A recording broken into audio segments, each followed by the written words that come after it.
This is the job aid for the Adobe Acrobat to color your maps. Basically, when you get your screen, it may look like this with no comment marker or anything like this, anything showing except for what you have up here. What I found is if you click here, it opens up this sidebar.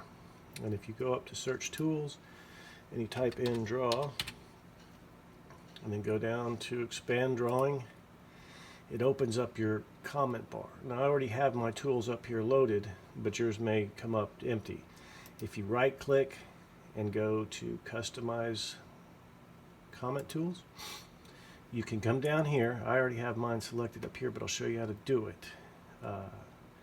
Basically, you select your text, and then you come over here, you put it up there. Since mine are already there, they don't show up moving up there, but that's how you do it. You scroll down, you get your text box, you press that and it moves it up there. Your arrow, press it and it puts it up there. We'll put the strike through since I don't have that. Let's see if that works for you. See, it adds the strike through. Oval I don't have up there, so I'll put that up there. The ones I use most are the arrow, the rectangle, and the polygon. The polygon is the one I use generally the most. And then your text box here or your call out tool there. Once you have those selected, you save them and they live right up here in your comment bar. If you lose them, you can go to your comment bar and they come right back. Now, how best to select a track? This one already has it green from a previous map that I uploaded, but I'll select this track right here, and once you highlight it, the one that looks like a stop sign, your arrow turns into a crosshair or a plus sign. And then I go to here, to each corner, bringing it over and bringing it up to each point in each break in each corner. It doesn't matter if you get too many points, but as long as you're in there. To zoom, you go to zoom and you can marquee a zoom, choose an arrow, or you can dynamic zoom by scrolling your mouse roller, the wheel, up or down.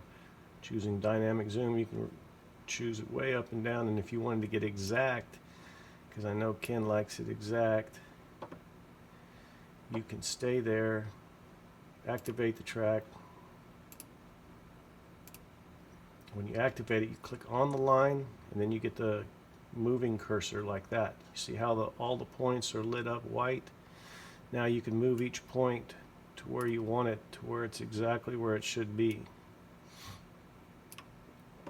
Now that you have your track activated, if you right click, you'll have a box which wouldn't show up on my job aid because you can't screenshot it, it won't come up.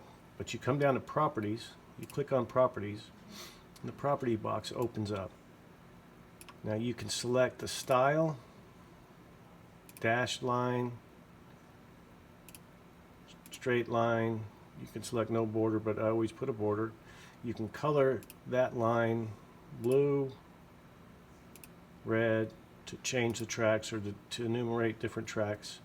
Your fill color is here, and you can choose it. I usually just do, because most of my files are just one track, and I usually just do yellow inside of red. Now you can't see anything underneath. Now when you lower it, the opacity, it makes it transparent, and so now you can see. And I tend to make that my property default, but if you're doing multiple tracks, you wouldn't want to do that. So we'll just do that. We go back up to view.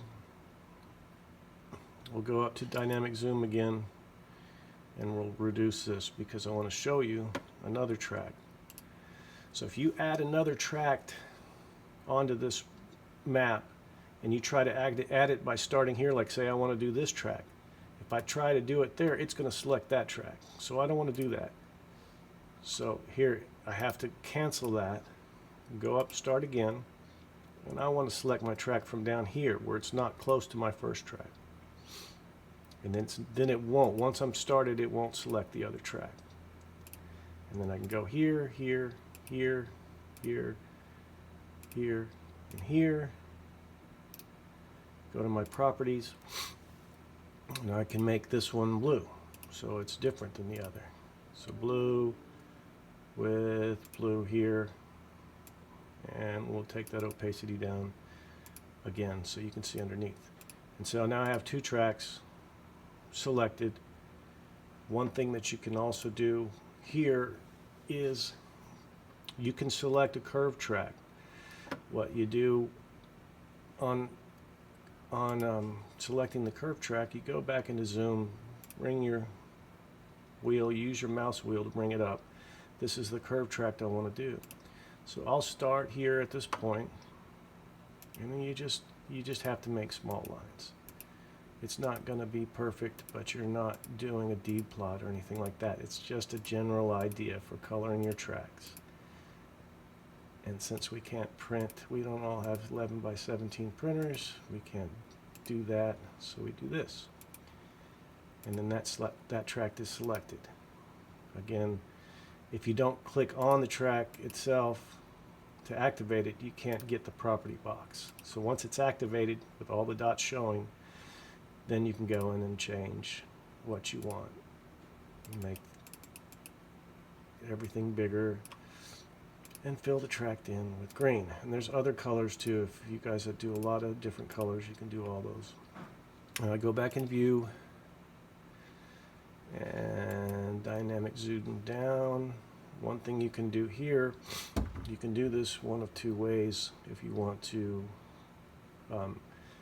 make a text box here, you can make your text box on the side, and you can color your, like if everything here was green, and I said, you know, track 1,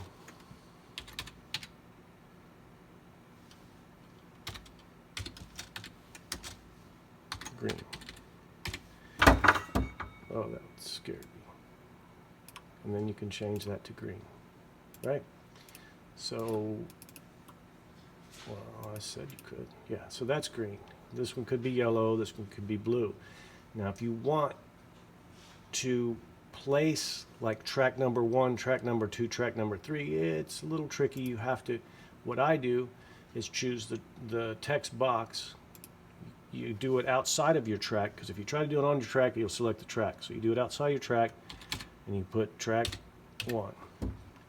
Now you have to deselect it, and then you move it to track 1, and it stays there.